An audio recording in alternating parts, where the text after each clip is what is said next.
भारतीय पाणीपाग विभाग भुवनेश्वर केन्द्र गुरुवार ओडिशा रे आगामी 5 दिन वर्षा हेबा नै येलो चेतावनी जारी करिछि। सेप्टेम्बर 23 पर्यंत राज्यर विभिन्न जिले में घड़घड़ी सह बिजुली और 30 रु 40 किमी प्रति घंटा बेगरे पवन हेबार संभावना रही। आसंता 24 घंटा रे आभ्यंतरीण और उपकूल ओडिशार 13 जिले में बिजुली घड़घड़ी सह वर्षा संभावना को नहीं येलो वार्निंग जारी करिछि विभाग।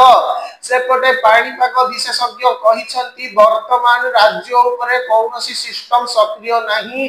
21 बेलकु समुद्र मध्य रे एक घूर्णिबलय सृष्टि हेबो किंतु एहा स्थल भाग को प्रभावित करिवो नाही। किंतु उपकूल ओडिशार गोटे दुईटी स्थान रे हल्कारू मध्यम धरणर वर्षा होई पारे। तेबे शुक्रवार बालेश्वर भद्रक जाजपुर केन्द्रापड़ा कटक जगतसिंहपुर पुरी खोर्धा नयागढ़ गंजाम गजपति मयूरभंज केन्दुझर सुंदरगढ़ और बरगढ़ रे बिजुली सह घड़घड़ी संभावना रही। शनिवार बालेश्वर भद्रक जाजपुर केन्द्रापड़ा कटक जगतसिंहपुर पुरी खोर्धा नयागढ़ गंजाम गजपति मयूरभंज केन्दुझर रे वर्षा बिजुली सह घड़घड़ी संभावना रही।